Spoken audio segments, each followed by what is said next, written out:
I walked into the most expensive ballroom in Atlanta, ready to walk my only daughter down the aisle. Instead, she looked me dead in the eye and said, "Dad, I am sorry, but you were not invited. Go away." I did not scream. I did not beg. I simply turned around and walked out. 2 hours later, every single payment for the wedding was canceled. No me, no wedding. Before I tell you how I brought their house of cards crashing down, please like and subscribe. Now let me tell you how a father's love turned into a lesson they will never forget. My name is Thaddeus Coleman. I am 71 years old and my hands are rough like sandpaper. That is what happens when you spend 50 years laying brick and pouring concrete to build half the skyline of this city. I parked my 20-year-old Ford pickup truck around the corner from the venue because the valet took one look at my vehicle and waved me away like I was a delivery driver. I did not mind. I have never been a man who needed someone else to park his car. I checked my reflection in the rearview mirror one last time. I was wearing my brown suit. It was not Italian silk. It was wool, and it was 15 years old. It was the suit I wore to bury my wife Lucille. It was the only suit I owned that still felt like it had a soul. I walked toward the entrance of the Grand Millennium Hotel. The air smelled of expensive perfume and old money. Crystal chandeliers the size of small cars hung from the ceiling, casting a golden glow over the marble floors. I saw guests arriving in Bentleys and Rolls-Royces. They looked at me with that polite confusion rich people have when they see a working man in their space. They clutched their purses a little tighter. They steered their conversations away from me. I kept my head up. I was not there for them. I was there for Jasmine. My little girl was getting married. Or at least the woman who used to be my little girl. I had not seen her in 6 months, not since she moved into the penthouse with him. Hunter. Just thinking his name made my jaw tighten. I stepped through the double mahogany doors into the pre-reception area. I was looking for a familiar face, maybe a cousin or an old neighbor, but I saw no one. The room was filled with strangers, men in tuxedos that cost more than my truck and women in gowns that barely covered their disdain.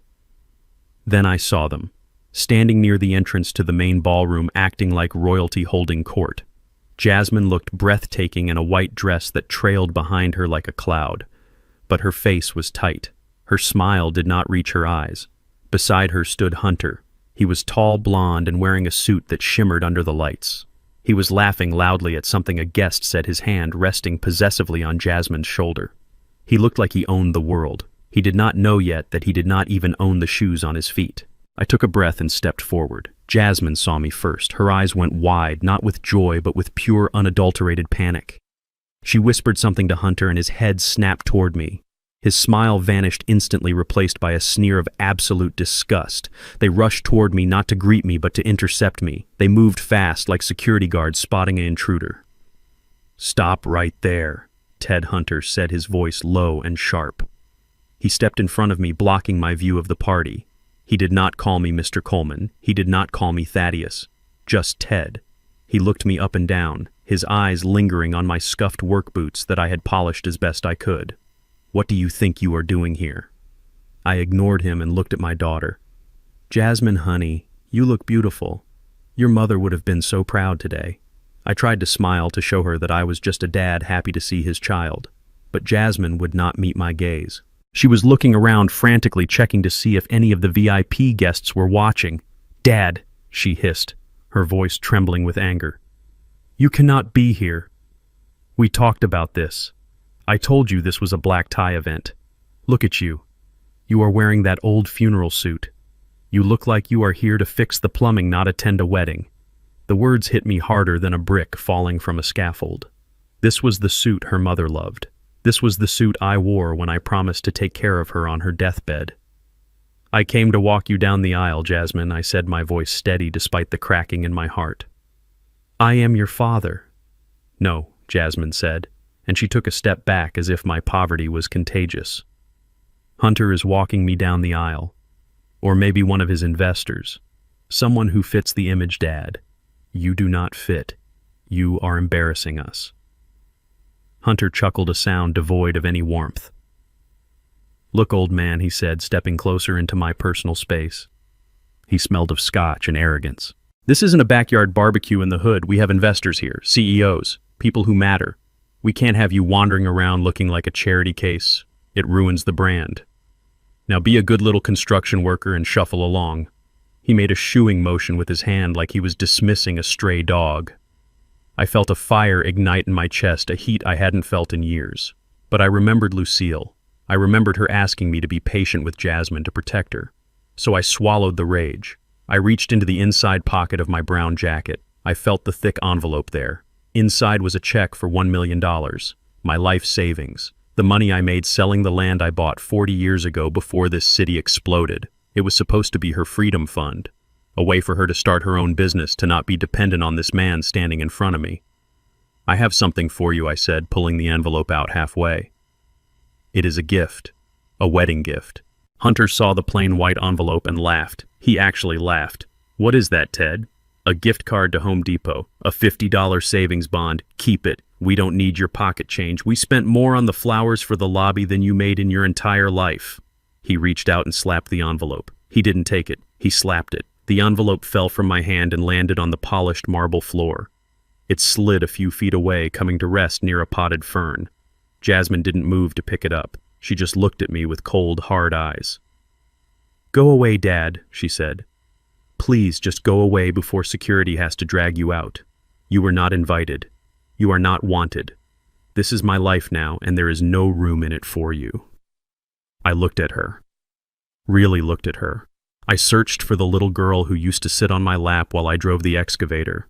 I searched for the teenager who cried on my shoulder when she didn't get into her first choice college. She was gone. In her place was a stranger in a white dress, a woman who valued the appearance of wealth over the reality of love. "I understand," I said. My voice was quiet. It was the calm before the storm. "You have made your choice, Jasmine. But remember this. Once I walk out those doors, I am not coming back," Good Hunter said, smirking. "That is the best wedding present you could give us." I nodded slowly. I did not look at the envelope on the floor. I did not look at Hunter. I looked at my daughter one last time, burning the image into my mind because I knew the next time I saw her she would not be looking at me with arrogance. She would be looking at me with regret. I turned around. My boots clicked rhythmically on the marble as I walked away. I pushed open the heavy doors and stepped out into the humid Atlanta night. The valet watched me walk to my truck. I climbed into the cab, the familiar smell of old leather and sawdust welcoming me like an old friend. I sat there for a moment watching the lights of the hotel. I could hear the muffled sound of the string quartet starting to play. The ceremony was about to begin. They thought they had won. They thought they had taken out the trash. I reached into my pocket and pulled out my phone. I did not call a taxi. I did not call a friend to cry. I dialed a number I had saved in my contacts months ago when Jasmine first asked me to handle the deposits. "Mr. Coleman," a voice answered on the second ring. It was Mr. Henderson, the event manager. "We are just about to start the procession. Is everything all right?" "Mr. Henderson," I said, my voice as hard as cured concrete, "I am calling to inform you of a change in plans. I am the account holder for the credit line guaranteeing this event, correct?" "Yes, sir, you are the primary financier," Mr. Henderson replied, sounding confused. "Good," I said. "Cancel it. Cancel everything. The catering, the open bar, the venue rental, the flowers. Revoke the authorization on the card ending in 4599 immediately." There was a silence on the other end of the line. Sir Mr. Henderson stammered, "If I do that, the system will automatically flag the event as unpaid. We will have to stop service. The kitchen will not serve the dinner." "I know," I said, leaning back in my seat. "That is the point. But sir, the wedding is starting." "Not anymore," I said. "If I am not a guest, then I am certainly not the bank." "Shut it down, Mr. Henderson. Shut it all down." I hung up the phone. Then I dialed the bank, then the travel agency. I sat in the dark watching the hotel entrance. I waited. It didn't take long. 10 minutes later, the music inside stopped abruptly. The lights in the lobby flickered, and then the screaming started. The real show was just beginning. I sat there in the cab of my 20-year-old Ford F-150, the engine block still ticking as it cooled down in the humid Atlanta night. Through the windshield, I could see the valet parking a white Bentley right where they had refused to let me park. It was almost funny. The leather of my seat was cracked, and the air inside smelled of old coffee and sawdust, but it felt more like home than that Crystal Palace ever could. I pulled my phone from my breast pocket. My hand was steady. A lifetime of laying bricks means your hands do not shake when the work gets heavy, and this was the heaviest work I had ever done. I dialed Mr. Henderson back. The poor man answered on the first ring, his voice trembling with the kind of professional panic that comes when a six-figure commission is on the line. "Mr. Coleman, please tell me this is a negotiation tactic," he pleaded. "The appetizers are already being circulated. The lobster bisque is plated." I looked at the dashboard clock. It was 7:15. I imagined the servers moving through the crowd carrying trays of food I had paid for serving guests who thought I was not good enough to breathe the same air. "Mr. Henderson, listen to me very carefully," I said, my voice low and flat like a trowel smoothing wet cement. "This is not a negotiation. I am invoking Clause 14, Section B of our contract, the clause regarding immediate cancellation by the primary financier." "But, sir, the food cost alone is $40,000, Henderson stammered. "I do not care," I replied. "I want you to cease all operations immediately. Stop the kitchen, close the bar, turn off the lights. The check for $150,000 that I signed yesterday morning is officially void. If you serve one more shrimp cocktail, you are doing it at your own expense." There was a long silence on the line, followed by the sound of a man realizing his worst nightmare was happening in real time. "Do it now, Mr. Henderson, or I will sue you for unauthorized use of funds." I hung up before he could beg again. I did not feel triumph. I felt a hollow ache in my chest, but I pushed it down. The wallet in my pocket felt lighter already, but I was not done. I scrolled down my contact list to the private wealth management line at my bank. I had been a client there for 30 years, since before they had a fancy skyscraper downtown. I knew the night shift supervisor personally. His name was David. When he answered, I skipped the pleasantries. "David, I need to report a lost card," I said. "It is the Platinum Supplementary card ending in 8842, the one issued to Jasmine Coleman." David paused. "Mr. Coleman, that is your daughter's card, the one with the unlimited line. Is everything all right?" "No, David. Everything is not all right," I said, staring at the glowing entrance of the hotel. "I want you to look at the transaction history for the last month. Tell me what you see." I heard the clicking of a keyboard. "Well, sir, I see a charge for $12,000 at the Hermes Boutique in Buckhead, another for $4,000 at Christian Louboutin, a deposit for a private yacht rental in the Maldives." The list went on. Each item was a dagger. I remembered when Jasmine bought that bag. She told me it was an investment.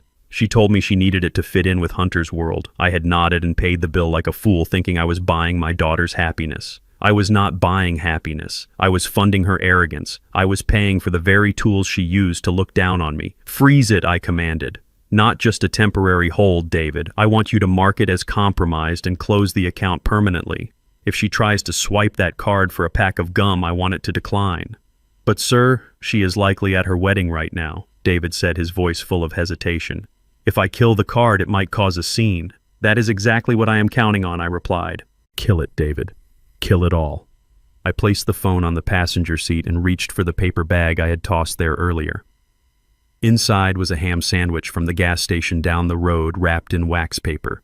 It cost $4.50. I unwrapped it slowly. The bread was a little stale and the cheese was sweating, but I took a bite anyway. I chewed slowly, staring out the window at the Grand Millennium Hotel. From my vantage point in the shadows, I had a clear view through the massive floor-to-ceiling windows of the ballroom. It was like watching a silent movie. I could see the chandeliers sparkling like diamonds. I could see the waiters moving in a synchronized dance, pouring vintage champagne that cost $300 a bottle. And there, in the center of the room, was Hunter. He was standing on a raised platform, holding a microphone. He looked like a golden god. He was laughing, raising his glass in a toast. I could imagine what he was saying. He was probably bragging about the merger he was about to close or the new penthouse he had just bought. He was toasting to a life he had not earned, financed by a man he had just kicked out onto the street. Jasmine was standing next to him, looking at him with adoration. She was clapping her hands, her face glowing with the pride of being Mrs. Hunter Vance. They looked perfect. They looked untouchable. They looked like they had gotten away with it. I swallowed the dry bread and took a sip of lukewarm water from a plastic bottle. "Enjoy it," I whispered to the glass. "Enjoy the champagne. It is the last thing you will ever taste on my dime." And then it happened. It was subtle at first. The waiter pouring wine at the head table stopped mid-pour. He tapped his earpiece, listening to a voice command. Then he pulled the bottle back and walked away briskly. Then the lights on the stage flickered. Hunter tapped the microphone, but the sound was dead. He looked confused, tapping it again harder this time. The band behind him stopped playing, their instruments lowering their bows and trumpets. A ripple of confusion spread through the room, and then with a finality that felt like a judge's gavel slamming down the massive crystal chandeliers overhead went dark. The room plunged into shadows. The only light came from the emergency exit signs casting a ghostly green glow over the confused faces of the elite. I took another bite of my sandwich. The show had begun. The emergency lights bathed the ballroom in an eerie green glow that made everyone look like ghosts. The silence that followed the blackout was heavy and suffocating. It was not the comfortable silence of anticipation, but the awkward, terrifying silence of a disaster unfolding in real time. Mr. Henderson walked onto the stage with the grim determination of an executioner. He did not need a microphone anymore. The room was so quiet you could hear the ice melting in the unfinished drinks. He stood center stage and cleared his throat. "Ladies and gentlemen," he announced, his voice projecting to the back of the room, "we are experiencing a significant technical difficulty regarding the financial administration of this event. Please remain where you are while we resolve this matter with the hosts." It was a polite way of saying the check bounced, but in a room full of sharks and investors, everyone knew exactly what that code meant. The air went out of the room. 300 heads turned in unison toward the head table. Hunter stood there frozen. His glass was still raised in the air, a monument to his own stupidity. His smile, which had been plastered on his face all night, twitched and died. He looked like a man who had just stepped off a curb and realized a bus was inches from his face. He tried to laugh it off. He actually tried to chuckle. "Folks, just a little mix-up with the bank," he stammered, his voice cracking. "You know how these high-security accounts are. Too much protection, right?" Nobody laughed. The investors he was trying to impress exchanged glances. I saw one of them, a man Hunter had been bragging about landing all week, slowly place his champagne flute on a passing tray and turn his back. It was a small gesture, but it was fatal. The humiliation radiating off Hunter was palpable even from my truck. He looked small, he looked cheap, he looked exactly like what he was, a fraud in a rented tuxedo. Mr. Henderson did not wait for Hunter to finish his excuses. He walked off the stage and gestured sharply for Hunter and Jasmine to follow him. It was not a request. It was a summons. They walked out of the ballroom like two children being called to the principal's office, leaving 300 guests whispering in the dark. Inside the manager's office, the air conditioning was humming, but Hunter was sweating as if he were in a sauna. Mr. Henderson sat behind his desk and did not offer them a seat. The door clicked shut, locking out the noise of the confused guests. "Let us not waste time," Mr. Henderson said. His voice was cold, devoid of the customer service warmth he had shown earlier. "The primary funding source has been revoked. The credit card on file has been reported lost, and the contract holder has exercised his right to cancel. I have a kitchen full of staff, a bar tab running into the thousands, and vendors waiting to be paid." Hunter puffed out his chest, trying to summon the arrogance that had carried him through life so far. "Do not speak to me like that," he snapped. "Do you know who I am? I run a fintech empire. This is a minor oversight. I will have it sorted in 5 minutes. Just turn the lights back on and serve the dinner." Mr. Henderson crossed his arms. "No pay, no play. I need $150,000 right now. Or the only thing being served tonight is disappointment." Hunter scoffed and reached into his jacket pocket. He pulled out a wallet made of ostrich leather and extracted a heavy black metal card. It was the kind of card meant to impress people at dinners, the kind that makes a heavy thud when you drop it on a table. "Put it on this," he said, tossing it onto the desk with a sneer. "And add a $5,000 tip for your trouble." Henderson picked up the card without blinking. He inserted it into the terminal on his desk. The machine whirred for a second. Then it let out a long, sharp beep. Declined. Hunter's face went pale. "Try it again," he demanded. "The chip is faulty." Henderson tried it again. Beep.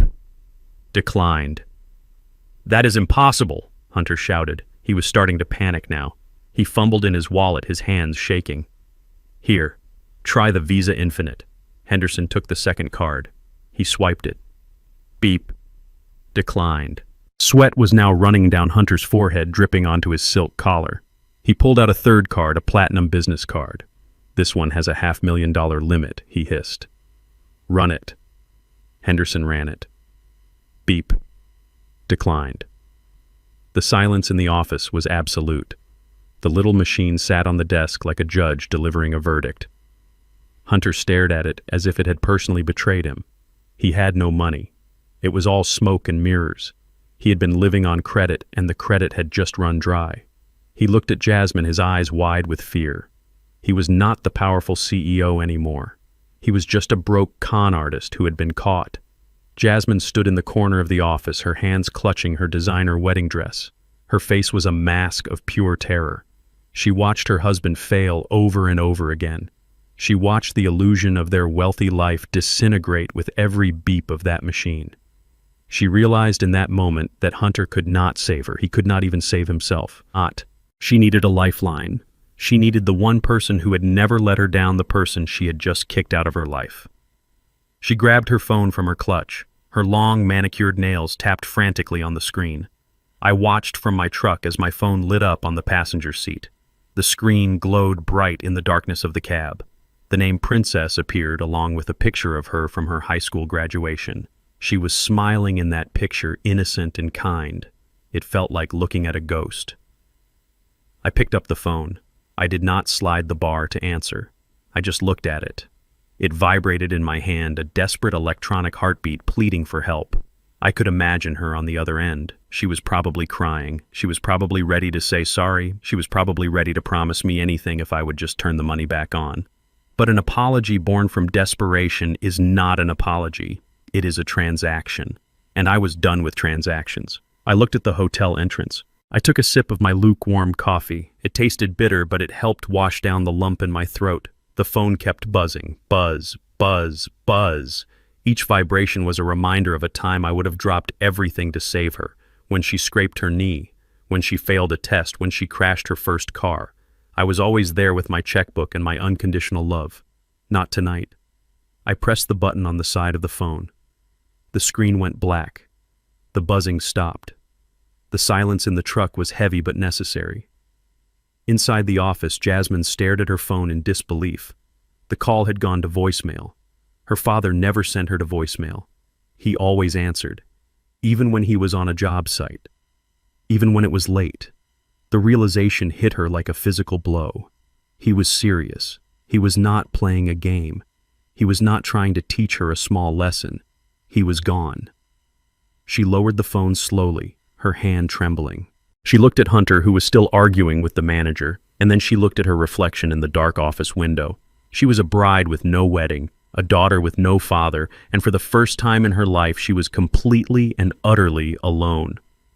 The darkness of the room seemed to swallow her whole as the reality of her choices finally settled in. "Dad is not coming," she whispered to the empty air. "Dad is not coming back." The door to the manager's office flew open, and the Hunter who walked out was not the man my daughter married. The polished CEO mask had melted away completely, leaving behind a frightened, vicious boy. He was not whispering anymore. He was screaming. I could see the veins bulging in his neck from 50 yards away in the parking lot. He cornered Jasmine against a marble pillar in the lobby. His finger was in her face, poking the air violently. I could not hear every word through the glass, but I can read body language better than I can read a blueprint. He was blaming her. He was telling her that she was useless. I saw her recoil, her lip trembling as she tried to shrink away from him. He grabbed her arm, not with love, but with a grip that was meant to hurt. "You had one job," he seemed to be screaming. "Just keep the old man happy until the check clears. You could not even do that." She tried to touch his chest to calm him down, to remind him that they were in public, but he swatted her hand away like it was a fly. This was the real Hunter, the man who valued people only for what they could provide. Now that the ATM was broken, he was kicking the machine. It was painful to watch, but I did not look away. Jasmine needed to see this. She needed to see the monster she had chosen over her own flesh and blood. She needed to see that his love was just as fake as the credit limit on his black card. The rot spread through the ballroom faster than black mold in a damp basement. The guests were not stupid. They saw the lights go out. They saw the manager escort the bride and groom away like criminals. And now they saw the violent argument in the lobby. The exodus began. It started with the older folks, the ones who had seen enough pretenders in their lives to know when the show was over. They collected their coats and signaled for their cars. Then the whispers started. a toxic hum of gossip that filled the silence left by the band. I saw women leaning in close to each other, covering their mouths with manicured hands, their eyes darting toward my daughter. They were not sympathetic. They were entertained. This was the best drama they had seen all year.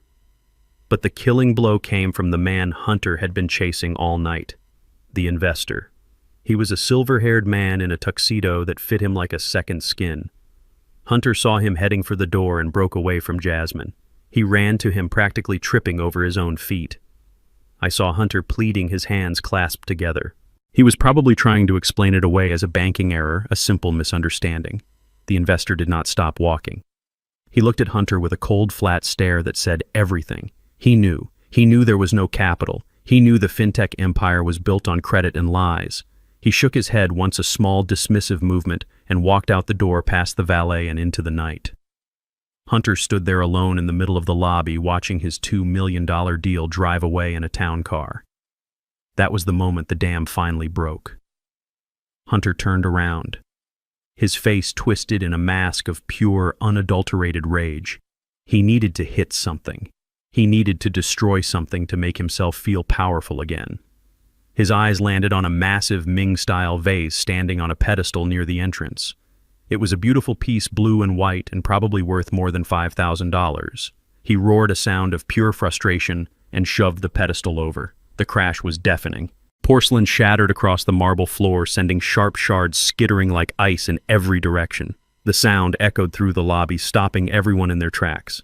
Mr. Henderson did not hesitate this time. He was on his radio in a second. I saw the flashing blue lights of a squad car pull up 2 minutes later. They were already nearby, probably responding to a noise complaint. 2 officers walked in, stone-faced and serious. Hunter was breathing hard, standing over the wreckage of the vase like a petulant child. Mr. Henderson pointed at him. The officers approached. Jasmine tried to intervene. She was crying hysterically now, desperate to fix the unfixable. She reached up and unclasped her diamond earrings, the massive studs Hunter had given her as a wedding gift just that morning. She thrust them at Mr. Henderson, begging him to take them as collateral for the damage. Henderson took one, looked at it under the bright lobby light, and handed it back with a look of absolute pity. "These are cubic zirconia, ma'am," he said, his voice flat. "They are glass. They are worth maybe $20. Jasmine froze. She looked at the earrings in her palm, then at Hunter. The realization washed over her face. Even the diamonds were a lie. The police grabbed Hunter's arms, pulling them behind his back. He did not fight them. He looked defeated. He looked small. And as they led him out past his weeping wife holding her fake diamonds, I started the engine of my truck. The lesson was just beginning. It was 2 in the morning when the war came to my doorstep. I was sleeping the kind of deep, dreamless sleep that only comes when your conscience is clean and your debts are paid. My house is small, a 3-bedroom ranch on the outskirts of Atlanta, built with my own hands 40 years ago. It does not have marble floors or crystal chandeliers, but the roof does not leak and the walls are solid brick, much like the man who lives inside them. The silence was broken not by a knock, but by a pounding that shook the window frames. It sounded like someone was trying to kick the door off its hinges. I did not panic. Panic is for people who do not know how to handle a crisis. I sat up and swung my legs over the side of the bed, my joints popping in the cool night air. I reached into the nightstand drawer, but I did not grab a gun. I grabbed my glasses. I knew who it was. I walked down the hallway, pulling my robe tight around me. The pounding did not stop. "Open up!" Old Man Hunter's voice screamed from the other side, muffled by the heavy oak door. "Open this door right now or I will break it down!" I unlocked the deadbolt and turned the knob. The door flew open, violently slamming against the wall and knocking a picture frame to the floor. They stood there framed by the porch light, looking like a tragedy in high definition. Jasmine was still in her wedding dress, but the hem was black with street dirt and wine stains bloomed across the bodice like fresh bruises. Her makeup was smeared, her hair a tangled mess of hairspray and sweat. Hunter looked worse. His tuxedo shirt was torn at the collar and his face was flushed a deep, angry red. He smelled of stale sweat and cheap whiskey. They did not look like newlyweds coming home from a party. They looked like fugitives running from a crime scene. Hunter did not wait for an invitation. He stormed into my living room, pacing back and forth like a caged animal. "You ruined everything," he shouted, spinning around to face me. His eyes were wild, bloodshot, and wide with adrenaline. "Do you have any idea what you did tonight? You humiliated me. You destroyed my reputation in front of the most important people in this city. You owe me millions, old man. Millions." I stood my ground by the fireplace, my arms crossed over my chest. I did not move. I did not flinch. I looked him up and down with the same cold appraisal I would give a cracked foundation. "I do not owe you a dime, Hunter," I said calmly, my voice steady. "Get out of my house." That broke him. The calm, the authority. He let out a roar of frustration and lunged at me. He raised his fist, aiming for my face. He saw an old man. He saw gray hair and a bathrobe. He saw a victim. He forgot what I did for a living. He forgot that while he was pushing papers and clicking buttons, I was lifting cinder blocks and bending rebar for 12 hours a day. I did not step back. I stepped forward.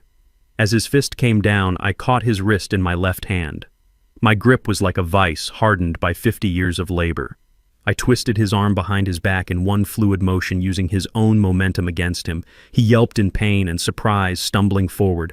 I kicked the back of his knee and he crumpled to the floor face first onto the rug Lucille had crocheted. I pressed my knee into his back, pinning him down with effortless weight.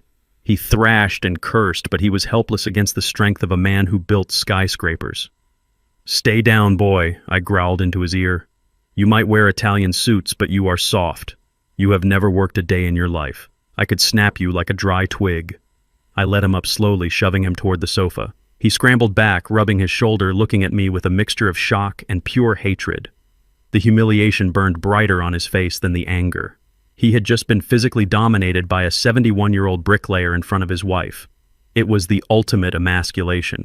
Jasmine screamed when he hit the floor, but she did not move to help him. She just stared at me as if I had turned into a monster. "You assaulted him," she cried, her voice shrill and hysterical. "You assaulted my husband. I am calling the police." "Go ahead," I said, walking over to the side table. "Call them. I am sure they would love to know where he is."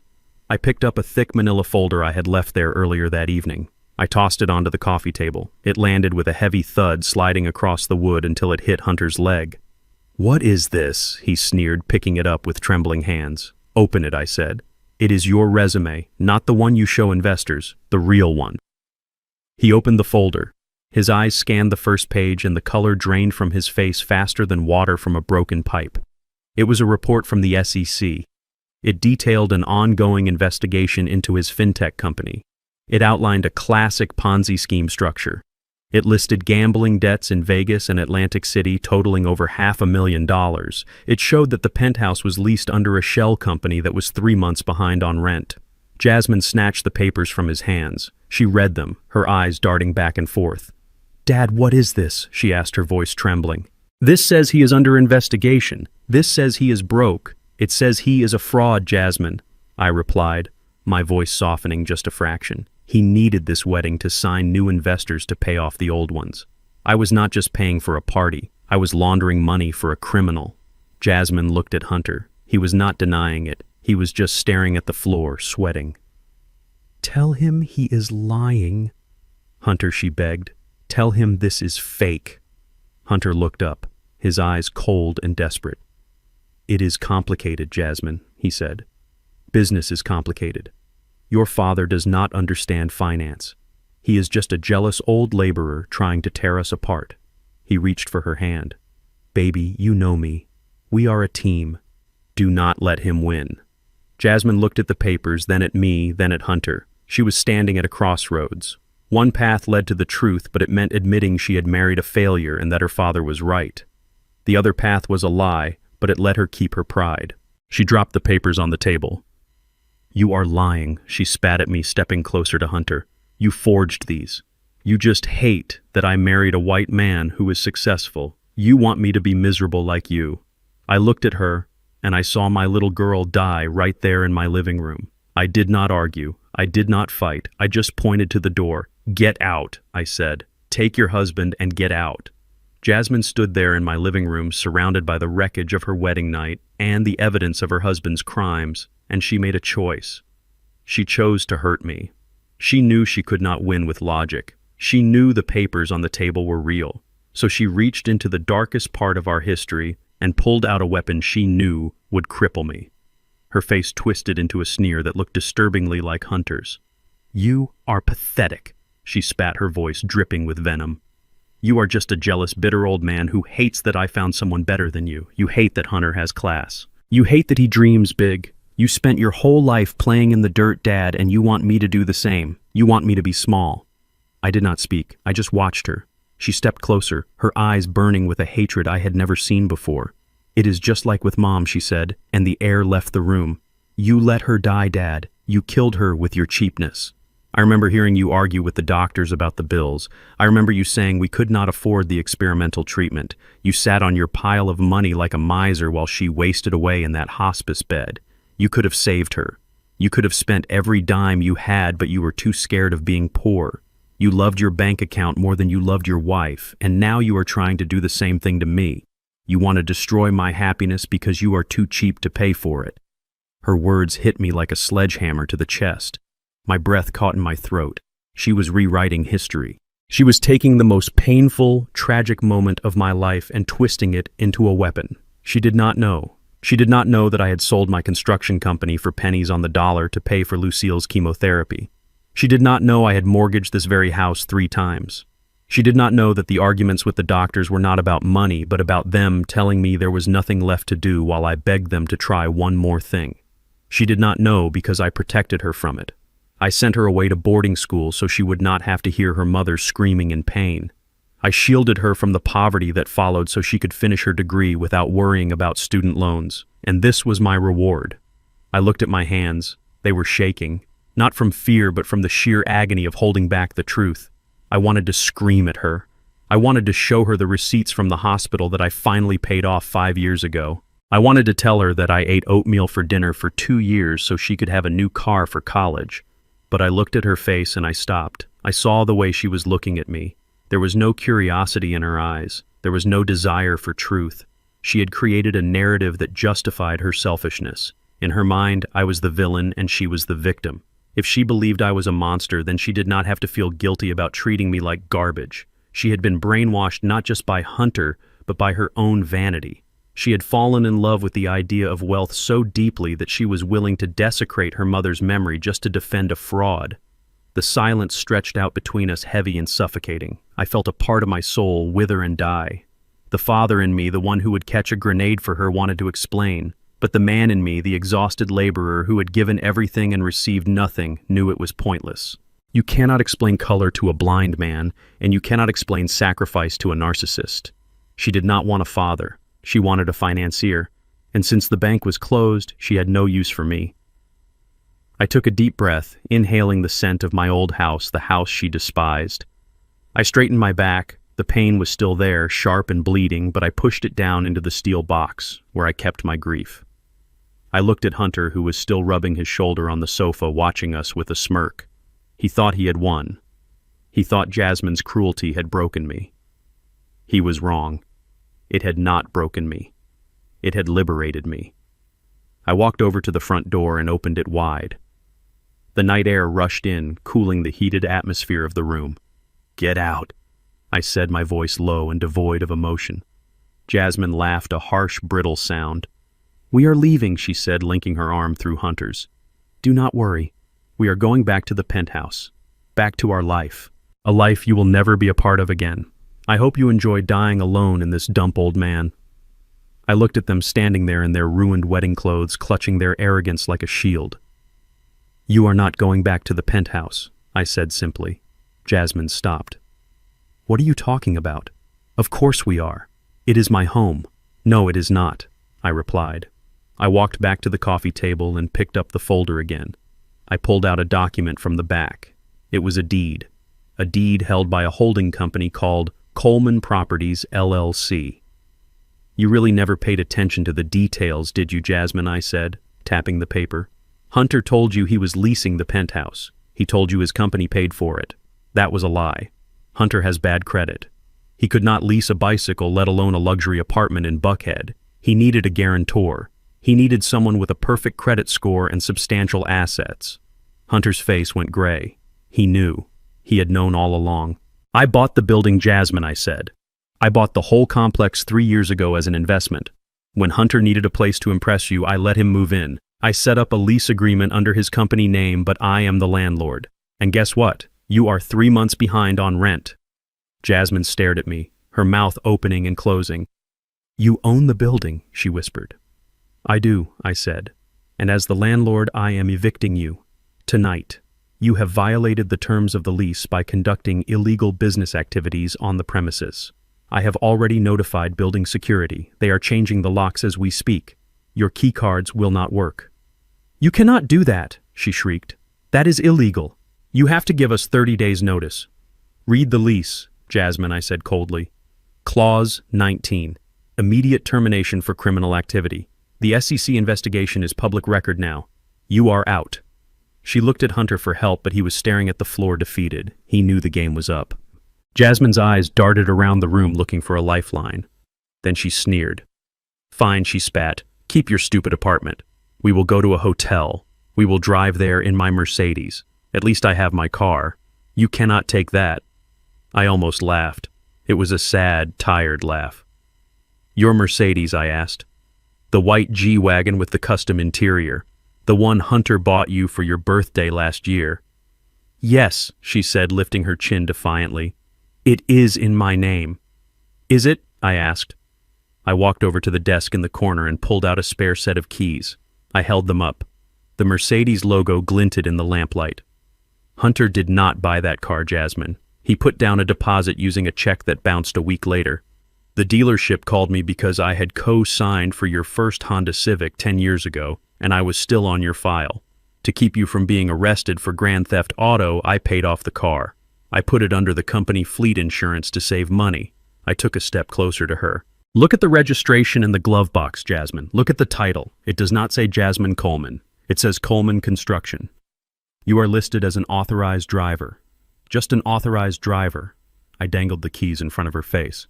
"And as the owner of the vehicle, I am revoking your authorization, effective immediately." Jasmine reached for the keys, but I pulled them back. "No," I said. "You are walking." She looked at me with pure horror. She was stripped bare.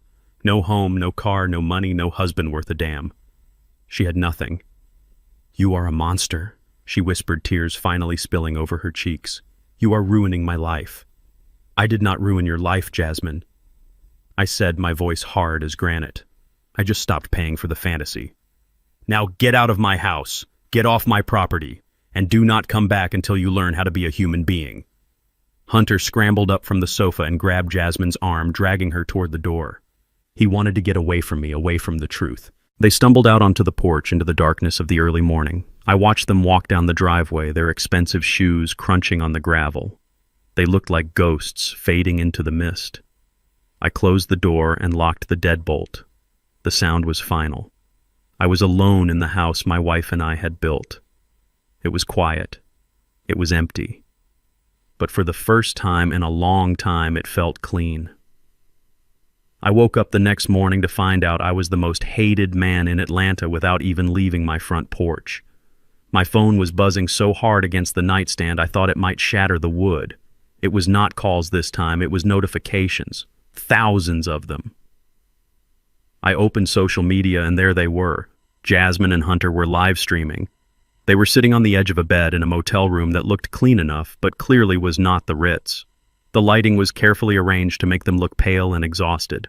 Jasmine was weeping softly, dabbing at her eyes with a tissue while Hunter had his arm around her, looking into the camera with the somber expression of a man who had survived a war.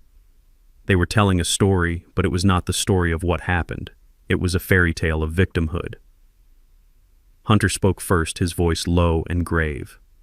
He told the world that I was a toxic narcissist.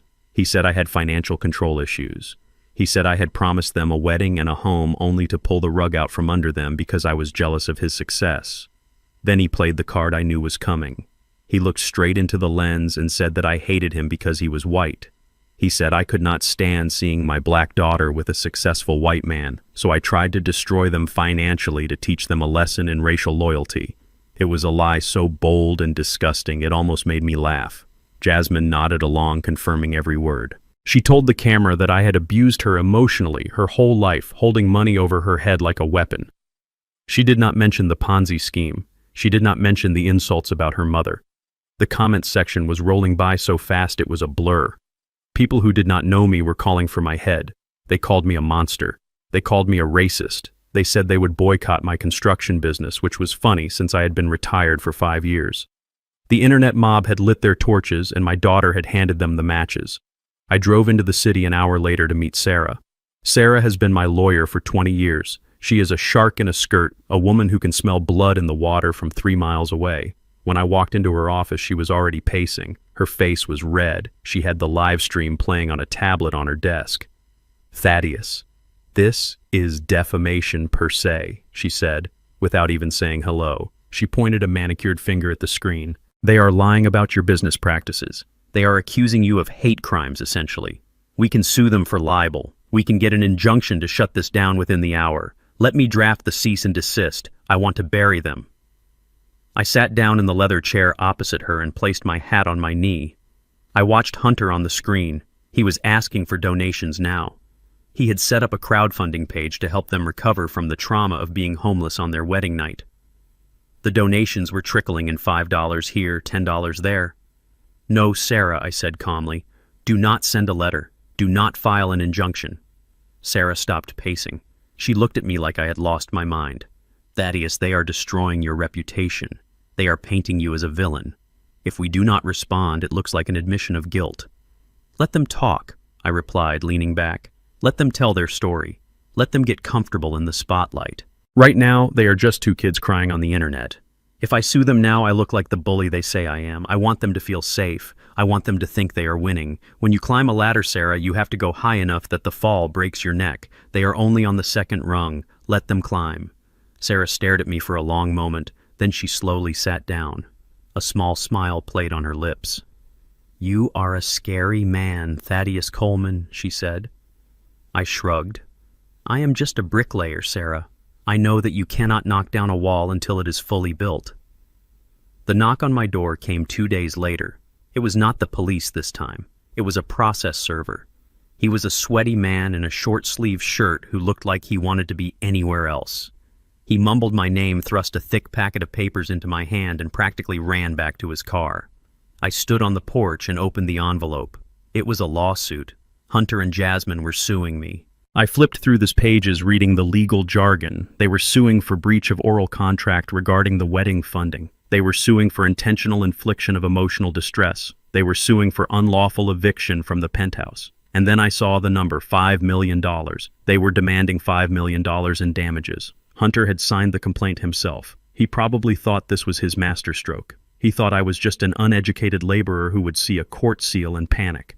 He thought I would be so terrified of a judge that I would open my checkbook and settle just to make it go away. He thought he was playing chess against a man who only knew how to play checkers. I laughed. It was a deep belly laugh that echoed off the siding of my house. Hunter did not understand the legal system. He did not understand that by filing this lawsuit, he had just given me the greatest gift possible. He had given me the right to discovery. That meant I could subpoena his financial records. I could depose his investors. I could force him to testify under oath about every single dollar he had stolen and every lie he had told. He had just opened the door to his own destruction and invited me inside. I walked into the kitchen and picked up the phone. "Sarah," I said when she answered, "get your team ready. They just sued me for $5 million. I could hear the smile in her voice. "Send me the papers, Thaddeus. It is time to go to work." I did not go to the penthouse alone. I brought the law with me in the form of Sheriff Miller. Miller and I go back 40 years. We played high school football on the same mud-soaked field, and we served on the same deacon board at church, so he knows the kind of man I am, and he knows a con artist when he sees one. The sun was just starting to burn off the morning fog when Miller's squad car pulled up to the curb of the high-rise, and I was already there leaning against the hood of my truck watching the building like a hawk. Miller stepped out, adjusting his belt, and he did not look happy, but he looked ready. We walked into the lobby together, and the concierge tried to stop us, murmuring about privacy protocols, but Miller just held up the court order signed by a judge who was tired of Hunter's stalling tactics. We rode the elevator in silence, the numbers ticking up to the 42nd floor, and when the doors slid open, we did not knock. Miller used the master key.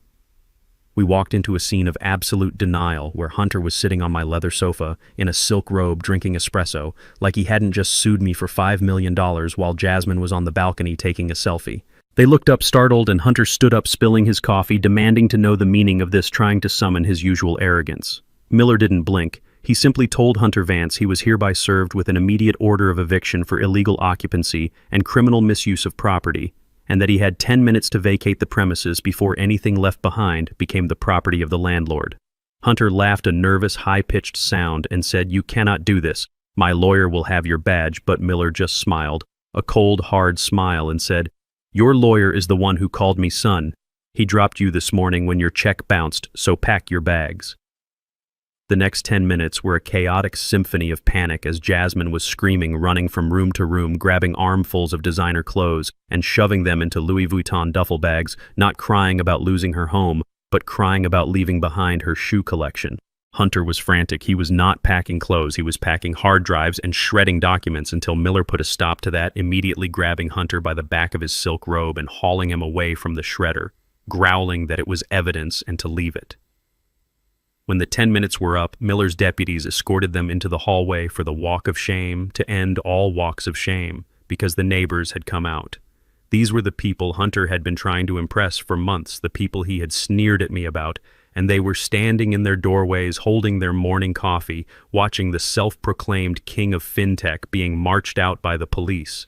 Phones were out and videos were being recorded, and I saw Mrs. Vanderhoven, a woman Hunter claimed was his mentor, recording the whole thing with a look of pure amusement. Hunter saw her too, and broke away from the deputy for a second, desperate for a lifeline, pleading with Margaret to tell them who he was and to call the mayor, saying this was a misunderstanding. Margaret did not call the mayor. She did not even stop recording. She just looked at him and said, "Oh, I know who you are. Hunter, we all saw the news this morning. Your scheme is over, darling." Hunter pulled out his phone, his fingers trembling so badly he could barely unlock the screen, and started dialing, muttering names of senators and bankers and hedge fund managers, people he claimed were his best friends. I watched as he made call after call, getting only voicemail and busy signals because the people who drank his champagne and laughed at his jokes were gone. They were ghosts who knew he was radioactive, and they had scrubbed him from their contacts list. He was screaming into the phone now, begging anyone to answer, begging for a loan, begging for a favor, but silence was the only answer he got until the deputies finally grabbed his arms and pushed him into the elevator while Jasmine followed sobbing into her handbag, leaving me behind to change the locks. The sidewalk is a great equalizer. It does not care if your luggage costs $10,000 or $10, because if you have nowhere to go, you are just homeless. I stood on the balcony of the penthouse 40 floors up and watched them down below looking like ants, standing on the curb surrounded by a mountain of monogrammed leather bags. Jasmine was sitting on a suitcase, her head in her hands, while Hunter was pacing again, still yelling into his phone. I could see him gesturing at passing taxis until a yellow cab finally pulled over and Hunter opened the door and started loading bags. Then he stopped and patted his pockets, pulling out his wallet to say something to the driver, but the driver shook his head and laughed. Hunter tried another card and the driver waved him off, closed the door and drove away, because I knew exactly what had happened. The credit cards were dead and the bank accounts were frozen pending the investigation, so they did not have cash, they did not have credit, and they did not even have a bus pass. They were stranded in the middle of the city. They tried to conquer with nothing but expensive leather bags filled with clothes they had no place to wear. Jasmine stood up and kicked one of the bags, screaming at Hunter, pointing a finger in his face while he screamed back, and the perfect couple, the power team, was disintegrating right there on the concrete. It started to rain, a slow gray drizzle that soaked into their silk clothes and ruined Jasmine's hair, and when they tried to huddle under the awning of the building, the doorman, the same man Hunter had never tipped, stepped out and firmly asked them to move along because they were loitering. They grabbed their heavy bags, dragging them down the wet street, looking heavy and burdensome, looking like exactly what they were: baggage. I turned away from the balcony and walked back inside my apartment, knowing it was time to call a cleaning crew because the place smelled like cheap cologne and lies. The neon sign of the Starlight Motel buzzed with a dying electrical hum that sounded like a fly trapped in a jar. It was the kind of place that charged by the hour and did not ask for ID at the front desk. Inside room 12, the air smelled of stale cigarette smoke and mildew. Jasmine sat on the edge of the sagging mattress, surrounded by the few Louis Vuitton bags she had managed to salvage before the eviction. Hunter was passed out on the other bed, still wearing his tuxedo pants, but shirtless, his chest rising and falling in a rhythm of drunken exhaustion. He had spent the last of his cash on a bottle of vodka from the liquor store across the street. Jasmine was not sleeping. She was frantically digging through a duffel bag looking for something she could sell: a watch, a bracelet, anything to get them out of this hellhole. Her hand brushed against something stiff at the bottom of the bag. It was a crumpled white envelope. It had a footprint on it, a size 12 dress shoe print. It was the envelope I had tried to give her at the wedding. The one Hunter had slapped out of my hand. The one he had called pocket change. She had picked it up off the ballroom floor, not out of sentiment, but out of habit, because she never left anything behind. She pulled it out, smoothing the wrinkles against her knee. She stared at my handwriting on the front, simply reading, "To my little girl." Her hands were shaking. Maybe there was cash inside, maybe a few $100s, enough for a better hotel, enough for food. She slid her manicured finger under the flap and tore it open. She pulled out a single sheet of folded notebook paper and a rectangular slip of blue safety paper. She looked at the blue slip first. Her eyes widened until I thought they might pop out of her head. Her breath hitched in her throat, making a sound like a dying engine. It was a cashier's check drawn from my private savings account. The amount was written in bold black ink. $1 million. She blinked, rubbing her eyes, thinking the bad lighting was playing tricks on her. But the numbers did not change. $1 million.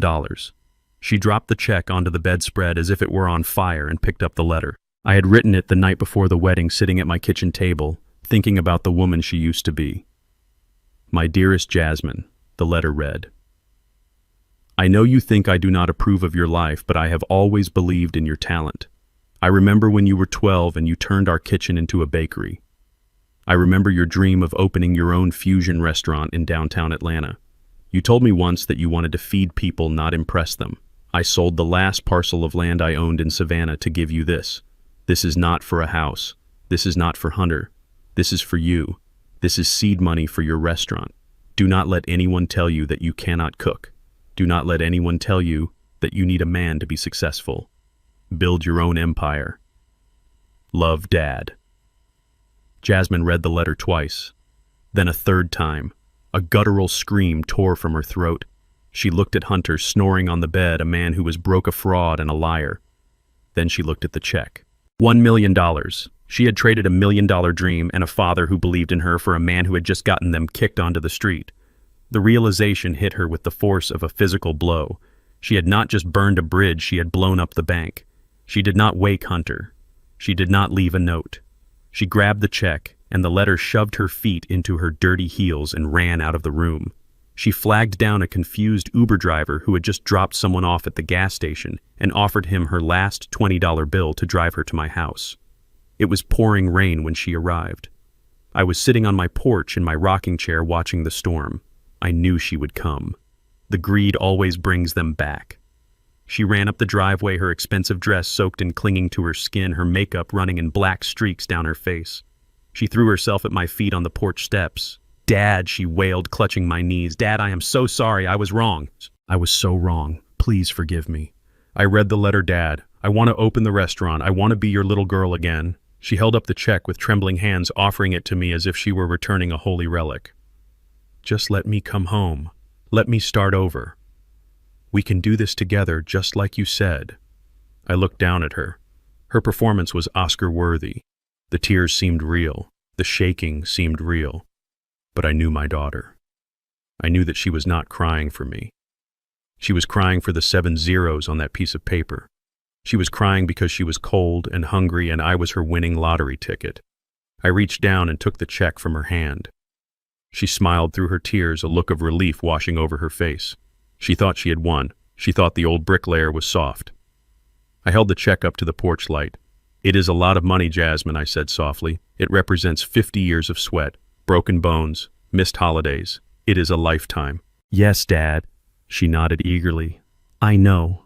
I appreciate it so much. I will make you proud." I looked her dead in the eye. "You already had your chance to make me proud," I said. "You chose to humiliate me. You chose to stand by a thief while he mocked me." I gripped the check in both hands. The sound of the paper tearing was louder than the thunder overhead. "Rip!" Jasmine screamed. "No, no, Dad. What are you doing?" I tore it again and again until the $1 million was nothing but blue confetti raining down onto the wet porch floor. "That money is gone, Jasmine," I said, my voice hard. "Opportunity knocks once. When you slammed the door in my face, you slammed it on this too.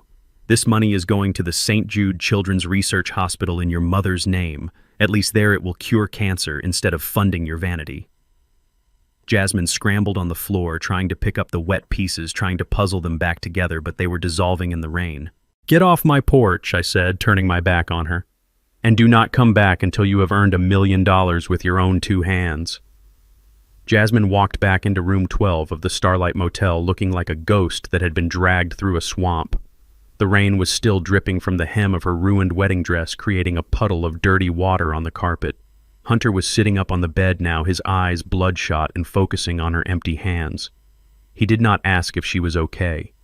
He did not ask why she was crying. He looked at her hands, then at her pockets, then back at her hands. "Where is it?" He rasped, his voice thick with vodka. "Where is the check, Jasmine?" She stood there shivering, her arms wrapped around herself, trying to hold her shattered pieces together. He tore it up. She whispered, her voice barely audible over the hum of the air conditioner. "He tore it up, Hunter. It is gone. He offered me the money, and then he destroyed it right in front of me. It is all gone, all." Hunter stared at her for a second, processing the information. Then the explosion came. He launched himself off the bed with a speed that defied his drunkenness. He grabbed her by the shoulders, shaking her so hard her head snapped back. "You let him tear it up," he screamed, spit flying into her face. "You stupid, useless girl. You had one job. Go get the money. That was it. And you let a senile old man tear up our ticket out of here." Jasmine tried to pull away, sobbing, begging him to stop, but he was not listening. The rage took over. He raised his hand and struck her across the face. It was a backhanded blow that sent her sprawling onto the stained carpet. Her lips split and blood trickled down her chin, staining the white lace of her dress red. She curled into a ball, expecting more, but Hunter turned away, pacing the small room like a caged tiger, kicking the furniture and throwing the lamp against the wall. He stopped pacing abruptly, his eyes fixing on the cracked mirror above the dresser. A dark realization seemed to settle over him, calming his physical rage but igniting something much colder in his mind. He turned back to Jasmine, who was still on the floor, holding her bleeding lip. "Get up," he commanded. "We are not done. There is another way."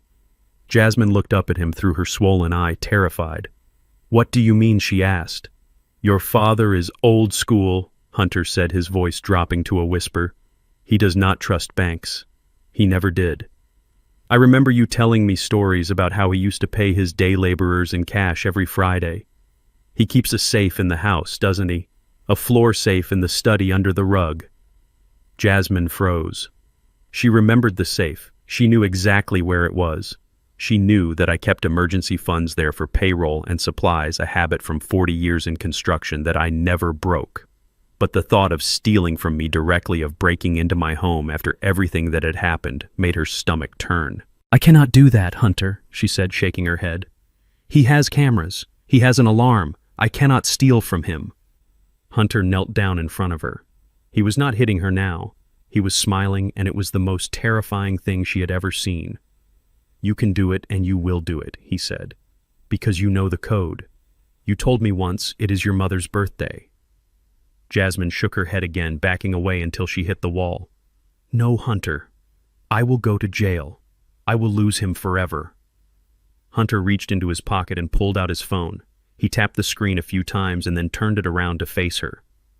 On the screen was a video. It was intimate. It was private. It was something Jasmine had sent him 6 months ago when he was away on a business trip that never existed. It was meant for his eyes, only a moment of vulnerability and trust between a wife and her husband. "Look at this," Jasmine, Hunter said, his voice silky and cruel. "You look so pretty here, so eager to please. It would be a shame if this ended up on the internet. It would be a shame if your old church friends saw this, or your former boss, or your father." Jasmine gasped, reaching for the phone, but he pulled it back. "Do not touch it," he warned. "It is backed up on the cloud." "One click, Jasmine. One click and everyone sees everything. Think about your reputation. Think about the shame. You think losing a wedding is bad? Wait until you lose your dignity." He leaned in close, his breath smelling of rot and alcohol. "You are going to go to that house. You are going to open that safe. And you are going to bring me every single dollar inside. Or I promise you, by tomorrow morning, you will be the star of every adult website in America." Jasmine looked at the phone, then at Hunter. She saw the monster clearly now. There was no love left. There was no partnership. There was only leverage. She felt the trap closing around her neck, tight and suffocating. She thought about the video spreading through her community. She thought about me seeing it. The shame was a physical weight pressing down on her chest. She was cornered. She was a rat in a maze with no exit. "Okay," she whispered, her spirit finally breaking completely. "Okay, I will do it. Just please do not post it." Hunter smiled and patted her cheek, the same cheek he had slapped moments ago. "Good girl," he said. "Now clean yourself up. We have a robbery to commit." Jasmine stood up on shaky legs and went into the bathroom. She looked at her reflection in the dirty mirror. Her lip was swollen, her dress was ruined, her eyes were dead. She washed the blood off her face, but she knew she could never wash away the stain of what she was about to do. She walked out of the bathroom, leaving her conscience behind in the sink. She was no longer Jasmine Coleman. She was just a pawn in a game she had already lost. The house was silent as a tomb when she entered through the back kitchen door. I had left it unlocked. It was not carelessness. It was a test. A final heartbreaking test that I prayed she would fail to take. Jasmine crept through the hallway of her childhood home, her footsteps muffled by the carpet I had installed 20 years ago to cushion her toddler falls. She was shaking so badly I could hear her breath hitching in the darkness. She moved like a stranger in a place that used to be her sanctuary. She knew exactly where to go. She bypassed the living room and went straight to my study, the small room with the oak desk where I used to pay bills and count the weekly payroll cash for my crew. She knelt on the floor, her expensive ruined dress pooling around her knees.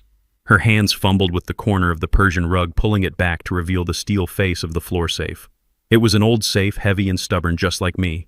She reached for the dial. Her fingers trembled as she spun the numbers. She did not need to write them down. She knew them by heart. 04 1265. April 12, 1965.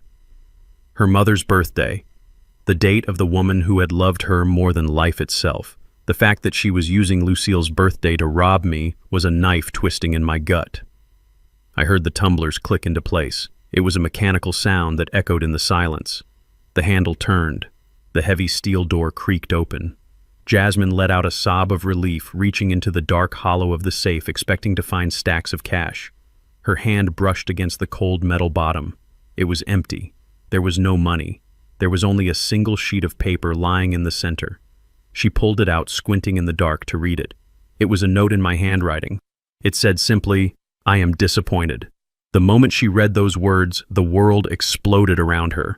I pressed the button on the remote I was holding. A deafening siren ripped through the air, wailing like a banshee. It was a new system, industrial grade, loud enough to wake the dead in the cemetery 3 miles away. Simultaneously, the floodlights I had installed in the corners of the study ceiling blazed to life. They were blinding white LEDs that washed out every shadow, exposing her completely. Jasmine screamed, dropping the note and curling into a ball on the floor, covering her ears against the noise. She looked small and pathetic, a deer caught in the headlights of a semi-truck. I walked out from the shadows of the hallway and stood at the top of the staircase, looking down into the open study door. I did not look angry. I did not look scary. I just looked tired. I looked at the daughter I had raised stealing from me in the middle of the night, and I felt the final tether between us snap. She looked up, her eyes squinting against the glare, and saw me. "Dad," she mouthed the word lost in the screaming of the siren. "Dad, please help me." I did not move. I did not turn off the alarm. I let it ring. I let it announce her crime to the world. I watched her scramble backward, away from the empty safe, away from the evidence of her betrayal, but there was nowhere to go. The trap had snapped shut, and she was the one who had walked into it. Blue and red lights flashed through the front windows, joining the chaos of the strobe lights inside. I had called them 5 minutes ago when the motion sensors in the kitchen first alerted me to an intruder. The front door burst open. 3 officers stormed in, their weapons drawn, shouting commands that were barely audible over the alarm. I finally pressed the button to cut the siren. The sudden silence was heavier than the noise. "Get on the ground," an officer shouted at Jasmine. She froze, paralyzed by fear and confusion. I said, "Get on the ground." Jasmine slowly lowered herself to the hardwood floor, sobbing hysterically. "Dad, tell them," she screamed. "Tell them I live here. Tell them it is a mistake." The officer looked up at me, standing on the landing. "Sir, is this woman authorized to be here?" I looked at Jasmine. I looked at the open safe. I looked at the greed that had brought her to this low point. "No, officer," I said, my voice steady and cold. "I have no idea who that woman is anymore. She is an intruder." Arrest her." The officer nodded. He holstered his weapon and pulled out a pair of steel handcuffs. He grabbed Jasmine's wrists and pulled them behind her back. The metallic click of the cuffs locking was the loudest sound in the room. Jasmine wailed, thrashing against the restraint. "Dad, you cannot do this. I am your daughter. Hunter made me do it. He threatened me. Please, Dad, do not let them take me to jail." I walked down the stairs slowly, my hand gripping the railing. I stopped a few feet away from her. I looked down at her tear-stained face. "You made your choice, Jasmine," I said. "You chose a thief over your father. You chose to break into my home. You chose to dishonor your mother's memory by using her birthday as a tool for theft." The officer pulled her to her feet. "We will take her to the county lockup, sir," the officer said. "Do you want to press charges?" "Yes," I said without hesitation. "Breaking and entering. Attempted grand larceny. Press every charge you can." Jasmine's eyes went wide with horror. "You are going to let me go to prison," she whispered. "I am not letting you go to prison, Jasmine," I replied. "I am sending you to school. You never learned the value of hard work. You never learned the value of loyalty. Maybe a concrete cell will teach you what I could not." I turned my back on her as the officers began to drag her toward the door. "Dad!" she screamed one last time. "Bail me out. Please, just pay the bail." I stopped and looked over my shoulder. "My wallet is closed, Jasmine," I said. "You wanted my money so badly that you were willing to steal it. Now you can sit in a cell and think about what it really costs." I watched them haul her out into the night, the flashing lights painting her white dress in shades of criminal red and blue. I closed the front door and locked it. I was alone again, but this time I did not feel lonely. I felt like a man who had finally done the hardest job of his life. I went to the kitchen and poured myself a glass of water. My hands were steady. The lesson had been delivered. Now it was up to her to learn it. Hunter was watching from the tree line at the edge of my property when they brought Jasmine out in handcuffs. He was hiding in the shadows of the old oak trees like a coyote waiting for a scrap of food. He saw the flashing lights reflecting off the wet pavement. He saw his wife, the woman he had promised to love and cherish, being shoved into the back of a squad car. A real man would have stepped forward. A real man would have taken responsibility for the monster he had created. But Hunter was not a real man. He was a parasite who had lost his host. I saw movement in the bushes as the police cruiser pulled away. I pointed it out to the officer on my porch, but by the time they shone their flashlights into the woods, he was gone. He had run. He had abandoned Jasmine the second she became a liability instead of an asset. He took off into the night on foot, leaving her to face the consequences of his coercion alone. The police issued an immediate bulletin. Hunter Vance was now a fugitive wanted for questioning in connection with the attempted burglary and the massive fraud scheme the SEC was unraveling. He had no money. He had no car. He had no friends. He was a rat cornered in a city he used to think he owned. I went back inside and sat by the window, but I did not sleep. I knew rats were most dangerous when they were starving. I knew he was not done with me. He blamed me for everything. In his twisted mind, I was the reason he was cold and hungry. I was the villain who had ruined his perfect con. The next night, the air was thick and heavy with humidity. I had not turned on a single light in the house. To anyone watching from the street, it looked like the home of an old man who had gone to bed early to escape his grief. But inside the house was awake.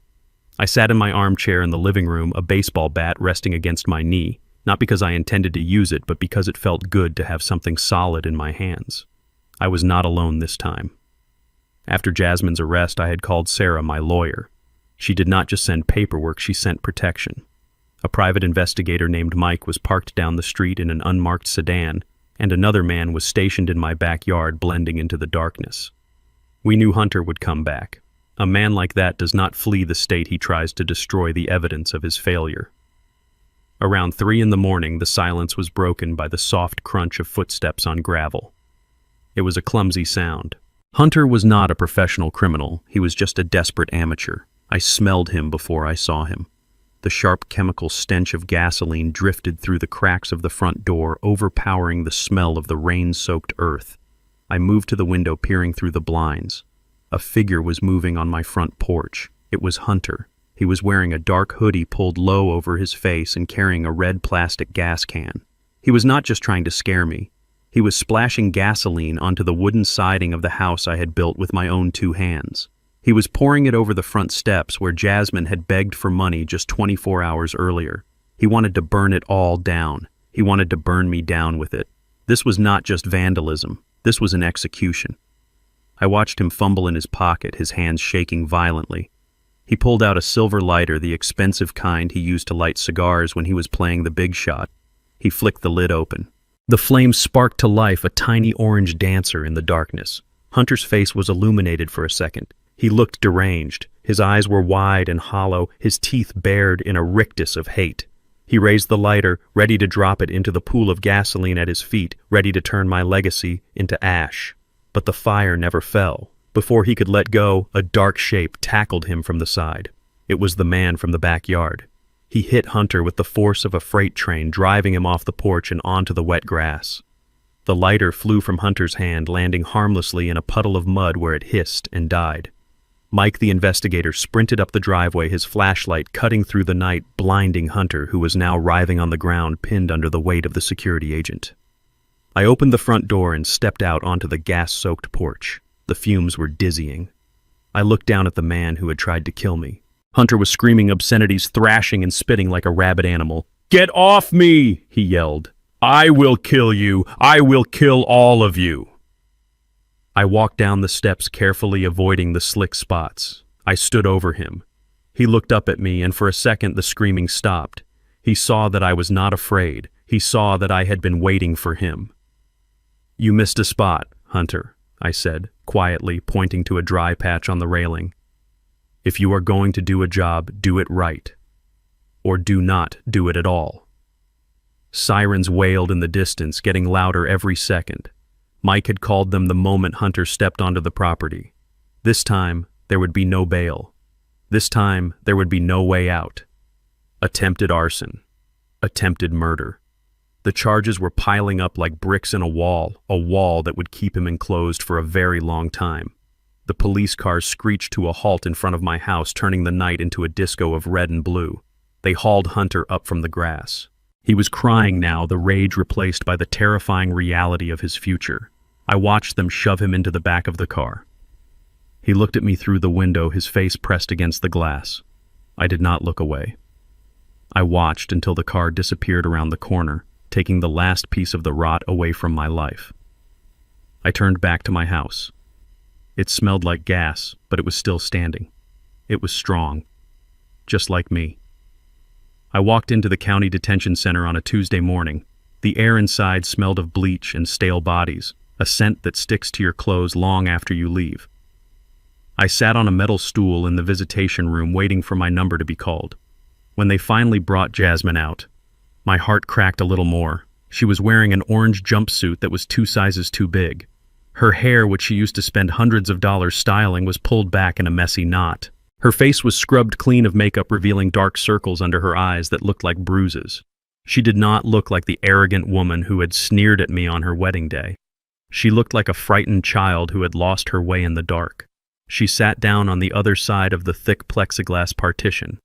She did not pick up the phone at first. She just looked at me, her eyes filled with a mixture of shame and lingering defiance. She was still waiting for me to fix it. She was still waiting for her father to pull out a checkbook and make the bad men go away. I picked up the receiver. She slowly did the same. "You look tired, Jasmine," I said. My voice was not angry. It was just tired.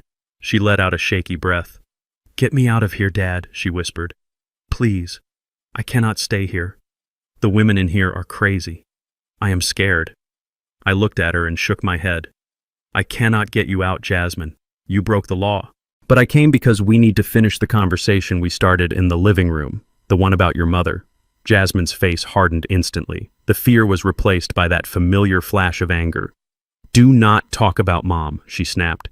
"You lost the right to talk about her when you let her die to save a few dollars. You let her suffer because you were too cheap to pay for the good doctors." "I know the truth, Dad. I remember the arguments." I reached into my jacket pocket. I did not pull out a wallet. I pulled out a small, worn book bound in cracked red leather. It was Lucille's diary. I had kept it in my bedside drawer for 10 years, unable to read it without weeping. But today, I had brought it into the light. I pressed it against the glass so she could see the handwriting. "Do you recognize this?" I asked. Jasmine squinted. It is Mom's, she said, her voice wavering. I opened the book to a page marked with a black ribbon. October 14th, 2010. I began to read aloud, my voice echoing in the small booth. The doctor told me today that the cancer is aggressive. He said there is a treatment, a new protocol in Switzerland. It costs $200,000. Thaddeus wants to sell the house. He wants to sell the business. He wants to sell everything to send me there. But I said no. I looked up at Jasmine. She was staring at the book, her mouth slightly open. I continued reading.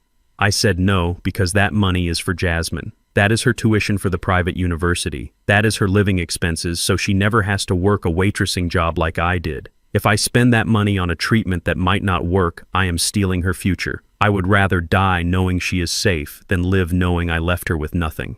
Thaddeus begged me on his knees today. He cried like a baby. But I made him promise. I made him swear on our marriage that he would keep the money for her. I flipped the page. November 2nd. The pain is bad today.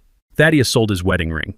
He told me he lost it on a job site, but I saw the pawn shop receipt in the trash. He bought me the good morphine, the kind insurance does not cover. He is working double shifts just to keep the lights on because I forbade him from touching the college fund. He is a good man. He is the strongest man I know. He is letting me die because I asked him to. He is carrying this burden so our daughter can fly. I closed the book. My hand was trembling. Jasmine was frozen. Her face was pale as a sheet. You thought I was cheap, I said, my voice thick with emotion. You thought I was a miser.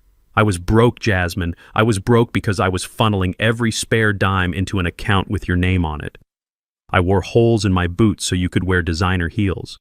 I ate beans and rice so you could eat sushi. And when your mother was screaming in pain in the middle of the night, I held her hand and I prayed for forgiveness because I was respecting her dying wish. I was saving you. I watched the realization hit her. It was like a physical blow. The narrative she had built her entire life around the story that justified her hatred and her greed shattered into a million pieces. She looked at me, and for the first time she saw the truth. She saw the sacrifice. She saw the love that was so fierce it had endured her hatred for a decade. No, she whimpered. No, that is not true. You are lying. It is in her own hand, Jasmine, I said, holding the book up again. You killed her, she whispered, but the conviction was gone. No, Jasmine, I said softly. She gave her life for you, and you took that sacrifice, and you threw it in the mud for a man who left you to rot in a jail cell. Jasmine let out a sound that was not human. It was a wail of pure soul-crushing agony. She slid out of her chair. She fell to the dirty linoleum floor of the visitation booth. She curled into a ball, her forehead pressing against the cold metal beneath the shelf. She was sobbing so hard her whole body shook. The guard stepped forward, looking concerned, but I held up a hand. Let her cry. She needs this. She pulled herself up slowly until she was on her knees. She pressed her hands against the glass partition. Her face was wet with tears and snot, her eyes red and swollen. Dad, she choked out. Dad, I am so sorry. Oh God, I am so sorry. I did not know. I did not know. She pressed her forehead against the glass as if she was trying to push through it to get to me. I am a monster, she sobbed.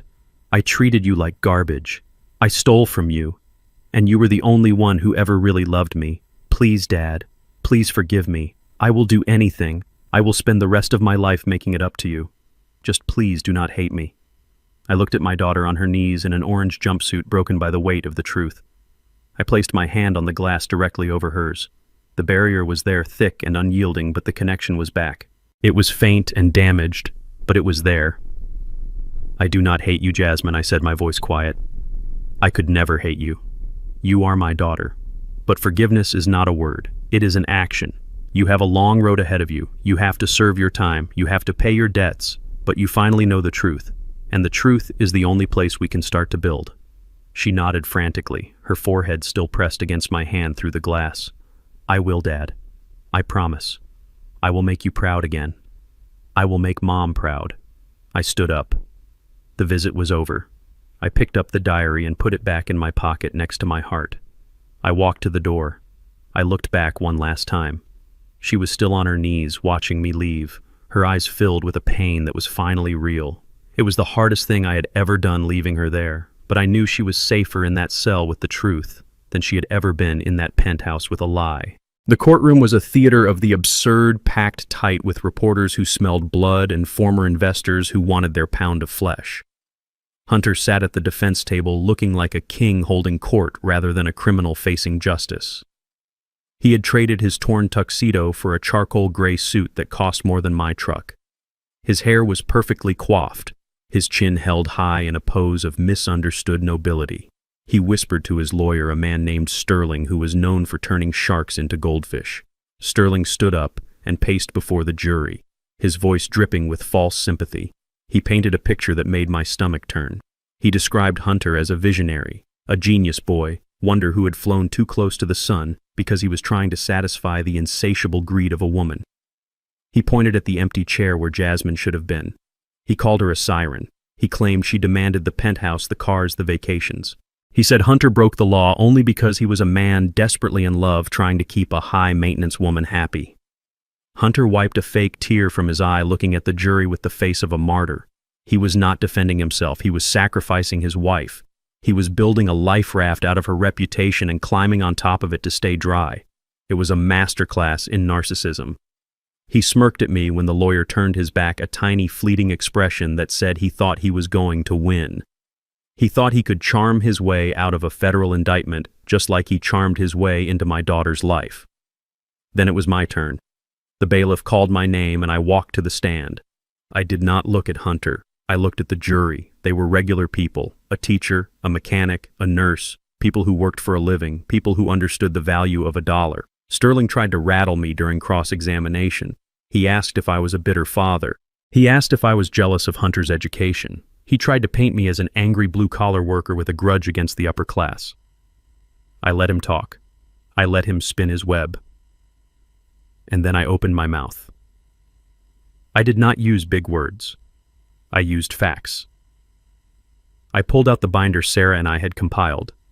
It was 3 inches thick and heavy with the weight of Hunter's sins. I walked the jury through the timeline. I showed them the bank transfer from Mrs. Higgins, a retired school teacher who lost her life savings of $80,000. I showed them the timestamp, 10:00 a.m. on a Tuesday. Then I showed them the credit card charge at 2:00 p.m. that same day, $80,000 for a diamond engagement ring. I looked at the jury and I told them the truth. Jasmine did not ask for that ring. She did not even know Mrs. Higgins existed. Hunter bought that ring to buy Jasmine's trust. He stole from a grandmother to groom a wife. I turned the page. I showed them the investment from a local bakery owner, $50,000 for a tech platform that did not exist. The next day, a down payment on the G-Wagon. I explained how Hunter used these gifts as props. He dressed Jasmine up like a doll, not because he loved her, but because she was part of the con. A beautiful wife in expensive clothes made him look successful. It made investors trust him. She was not his partner in crime. She was his billboard. I read the emails. I had subpoenaed emails where Hunter mocked Jasmine to his frat brothers, calling her easy to manipulate, calling her his ticket to credibility. The courtroom was silent. The sound of Hunter's pen tapping on the table stopped. His face drained of color. I had stripped away his mask. I showed the world that he was not a victim of love. He was a predator who used everyone he touched. Jasmine was guilty of being vain. She was guilty of being weak, but she was not the architect. He was. The jury did not need long.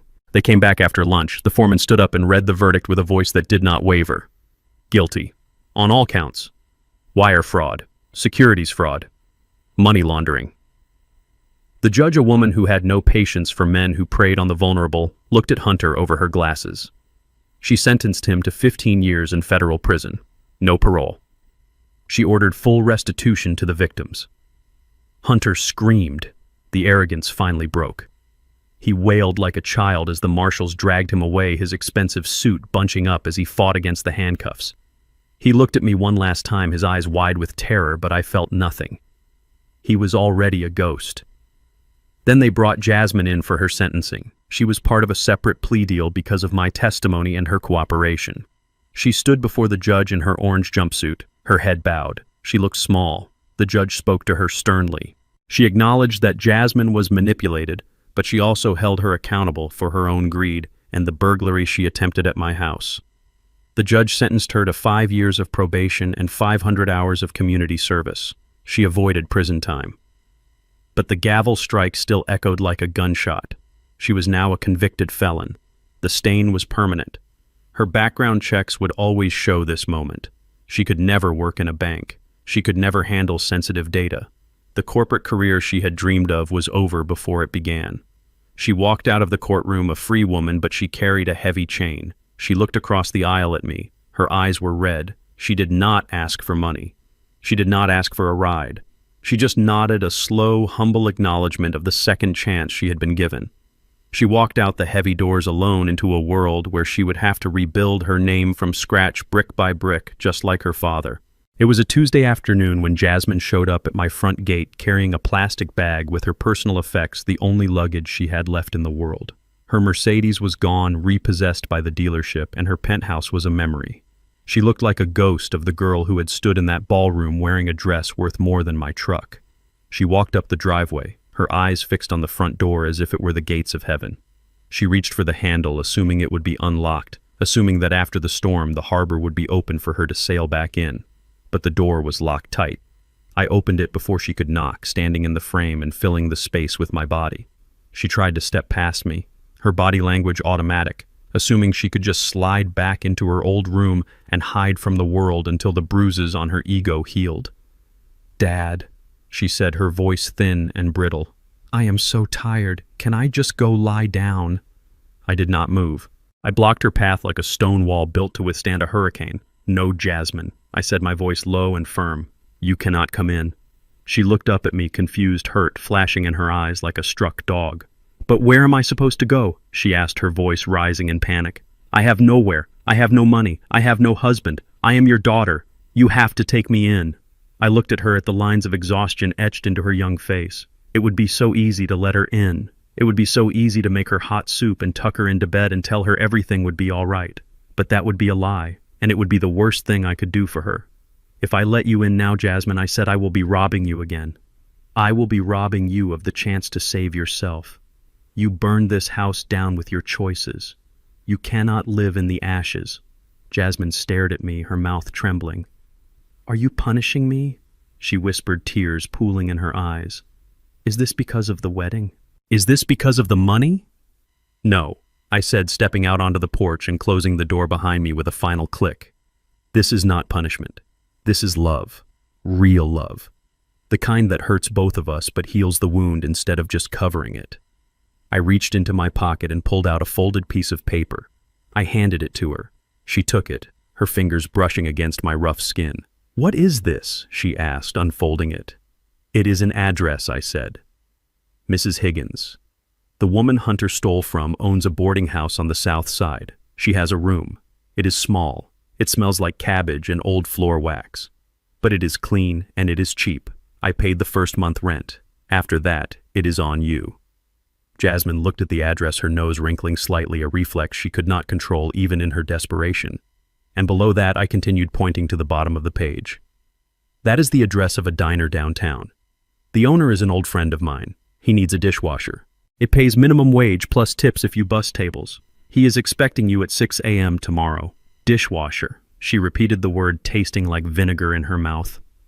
"Dad, I have a degree in marketing. I cannot wash dishes." "You have a felony record, Jasmine," I reminded her, my voice hard. "You have a reputation for fraud.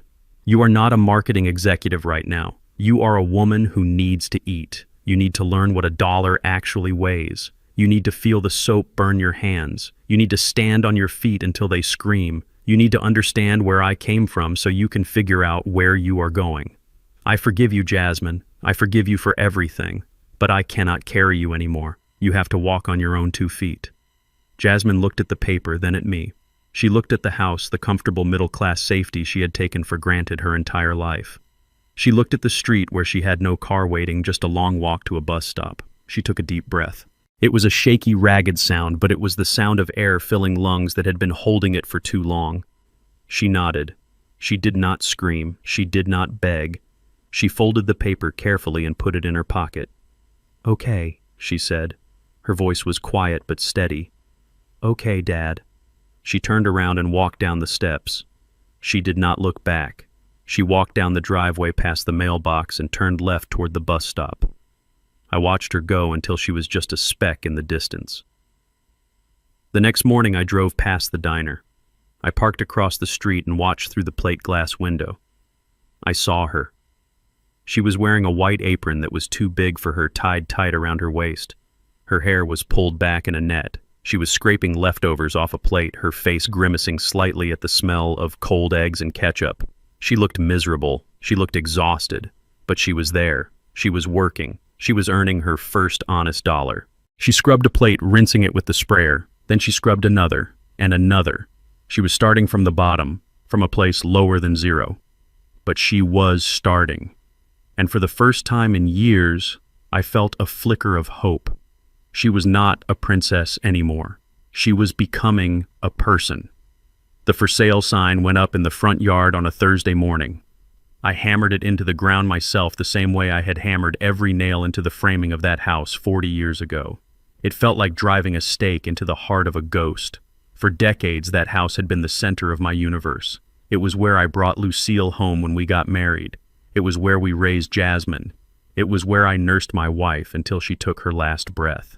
But walking through the empty rooms after Jasmine left, I realized something terrifying. It was not a home anymore. It was a museum of sacrifices. Every corner held a memory of something I had given up. The kitchen where I ate cheap meals so my family could feast. The living room where I sat alone while they went on vacations I paid for but did not attend. I had spent my entire life being a provider, a protector, a wallet, and a shield. I had defined myself by who I was to other people. Thaddeus the husband, Thaddeus the father, Thaddeus the builder. I did not know who Thaddeus the man was. I had lived for everyone else for so long that I had forgotten to live for myself. I sold the house to a young couple with a baby on the way. They walked through the rooms with wide eyes, touching the walls with reverence. They saw a future where I only saw a past. When I handed over the keys, I did not look back. I felt a weight lift off my shoulders, a burden I had not realized I was carrying until it was gone. I deposited the check into my account, adding to the fortune that nobody knew about, and I drove away. I was homeless by choice, and for the first time in 71 years, I was completely free. I traded the stationary life for a mobile one. I went to a luxury dealership and bought a 45-foot Class A motorhome.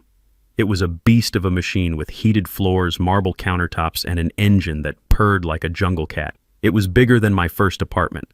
I joined a caravan club for retired singles people who had decided that they were not done living just because their hair was gray. Our first stop was the Grand Canyon.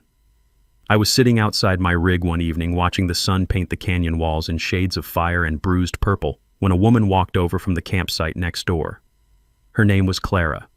She was 68 years old, a retired history teacher with laugh lines etched deep around her eyes and hair the color of spun silver. She was holding a bottle of wine and 2 plastic cups. She did not ask me what I did for a living. She did not ask me how much money I had. She just asked if I wanted a drink and some company. We sat by the fire for hours. She told me about her late husband, a firefighter who died in the line of duty 20 years ago. She told me about her travels, about how she decided to see every national park in the country before she died. She had a spirit that was infectious, a curiosity about the world that I had let die in myself years ago. She did not look at me with pity or greed. She looked at me like I was interesting. She looked at me like I was a man worth knowing.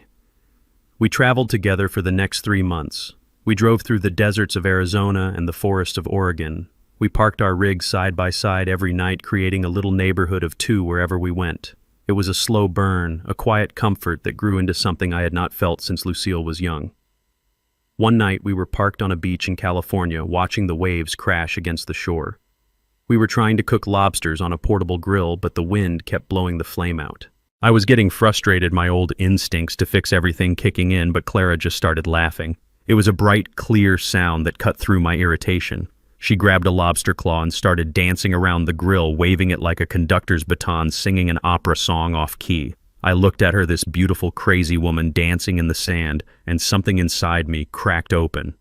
A sound bubbled up from my chest, rusty and unused. It started as a chuckle, and then it grew. I started laughing. I laughed until my sides hurt. I laughed until tears ran down my face. I laughed for the wedding that was ruined. I laughed for the house that was sold. I laughed for the years I spent being serious and stoic. It was a cleansing rain washing away a decade of dust. Clara stopped dancing and looked at me, a smile lighting up her face. "There he is," she said softly. "I was wondering when Thaddeus would show up." I reached out and took her hand. Her skin was warm against mine. "I am here, Clara," I said, squeezing her fingers. "I am finally here." And in that moment, under the vast expanse of the starlit sky, I knew that my life was not over. It was just beginning. It had been exactly 365 days since I watched my daughter walk away from my house with nothing but a slip of paper and the clothes on her back. I had kept tabs on her from a distance. I knew she did not stay a dishwasher for long. She worked double shifts covering for anyone who called in sick. She learned every station in the kitchen and every table in the front of the house. Now she was the manager of that same diner downtown. I parked my truck across the street and watched her through the plate glass window. She looked different. The soft, pampered girl who used to spend hundreds on facials was gone. In her place was a woman who looked 10 years older than her actual age. There were fine lines etched around her eyes from squinting at order tickets under fluorescent lights. There were dark circles under her eyes from opening the store at 5 in the morning every single day. Her hands, once perfectly manicured, were now rough and red with short, practical nails that had seen hard labor. She moved with a purpose I had never seen before. She was not floating through life expecting doors to open for her. She was kicking them open herself. I watched her deal with a difficult customer, calming him down with a firm but polite authority that reminded me of myself on a job site. She was not wearing designer clothes anymore. She was wearing a simple black uniform, trousers, and a button-down shirt, but she wore it with more dignity than she ever wore that wedding dress. She had lost everything material, but she had gained something far more valuable. She had gained a spine. She had learned that respect is not something you buy. It is something you earn every single day when your feet hurt and your back aches and you keep going anyway. She was tired, she was worn down, but her eyes were clear. They were the eyes of someone who finally knew who she was. When she called to invite me to dinner, her voice was steady. She did not ask for money. She did not ask for a favor. She just asked for my time. She told me she wanted to take me out. Not to a fancy 5-star restaurant where they charge you for the air you breathe, but to a nice family steakhouse where the portions were big and the atmosphere was warm. I brought Clara with me. I was nervous. I did not know how Jasmine would react to seeing another woman by my side, especially a white woman, given the lies Hunter had fed her about my prejudices. But when we walked in, Jasmine stood up immediately. She did not sneer. She did not roll her eyes. She smiled a genuine, tired smile. She extended her hand to Clara and said, "It is so nice to meet you. Thank you for making my father happy." We sat down and ordered. The conversation was easy. We talked about her work, about the crazy customers, about the leaking roof she had fixed herself in her rental. When the check came, I reached for my wallet out of habit. It was a reflex born of decades of being the provider, the one who solved every problem with a card. But Jasmine reached out and gently stopped my hand. "No, Dad," she said firmly. "This is on me. I earned this."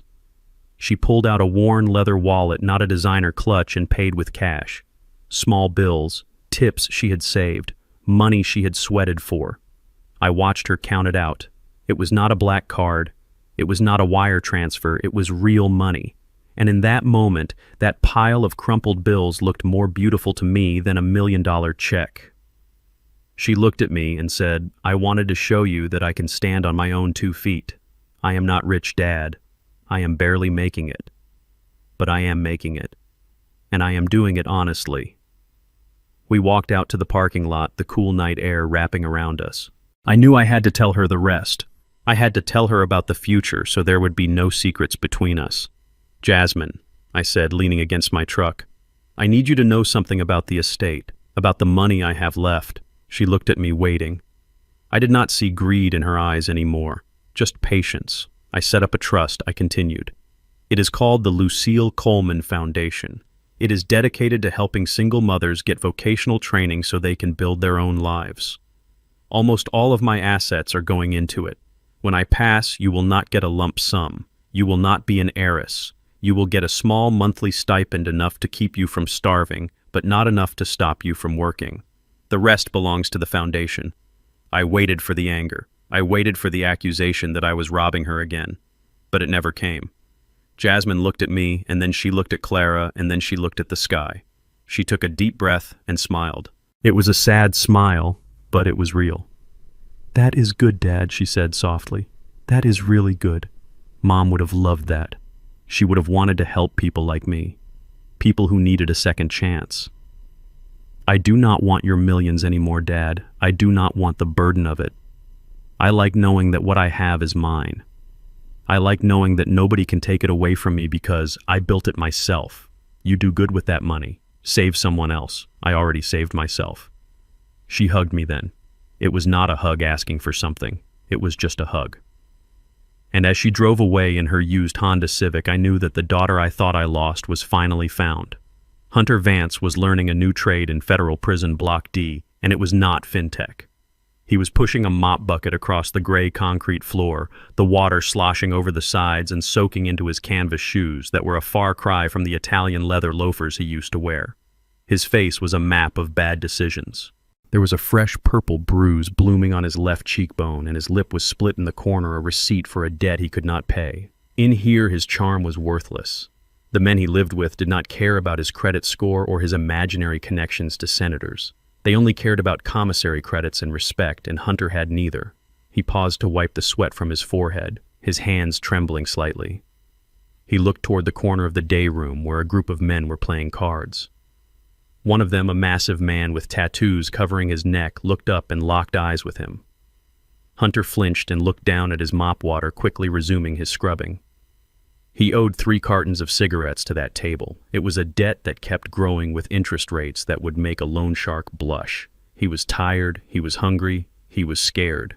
The arrogance that had defined him, the belief that he was smarter than everyone else, had been beaten out of him one night at a time. He realized now that the penthouse and the cars and the parties were just a dream he had stolen, and now he was waking up in a nightmare he had built for himself. He looked at the reflection in the dirty water. He did not see a CEO. He saw a con man who had conned himself right into a cage. There was no way out. There was no one coming to save him.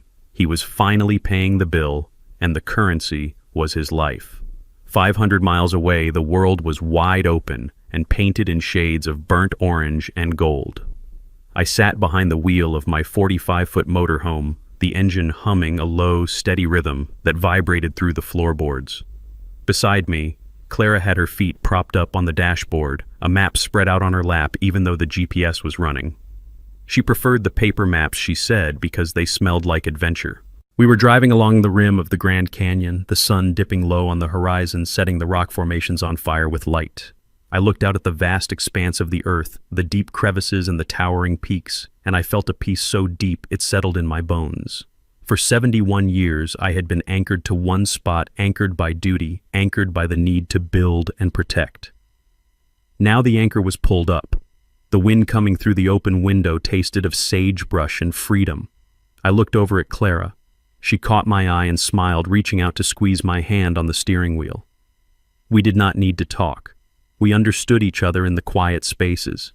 We were 2 people who had finished our work and were now enjoying the reward.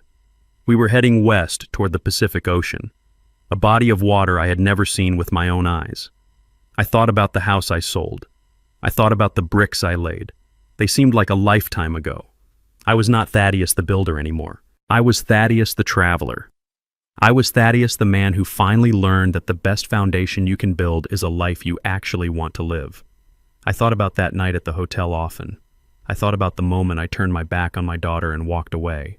It was the hardest thing a father can do. It goes against every instinct in your blood. You want to shield them. You want to cushion their fall. You want to give them the world on a silver platter. But I realized something out here on the open road. Love is not about making things easy. Love is about making things real. If I had paid for that wedding, if I had let them stay in that penthouse, I would have been an accomplice to their destruction. I would have been feeding the very sickness that was killing my daughter's soul. By taking everything away, I gave her the only thing that mattered. I gave her a chance to find herself. Do not ever let your love become a weakness. Do not let your generosity become a crutch.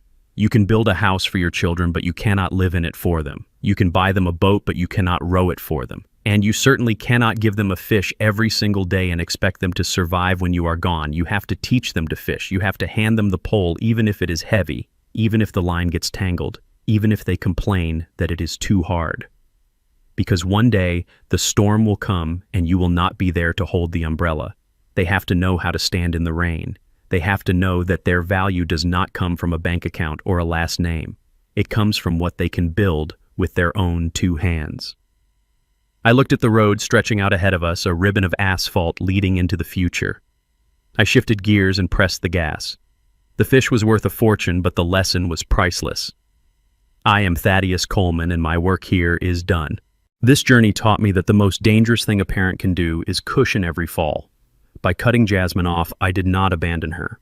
I liberated her from the prison of entitlement. True wealth is not found in a bank account or a brand name. It is forged in the fires of struggle and self-reliance. Sometimes to save your child, you have to be the villain in their story. Real love is not about giving them what they want. It is about ensuring they have what they need to survive without you character, grit, and dignity. If you agree that respect must be earned, hit that like button and subscribe to the channel for more stories of justice.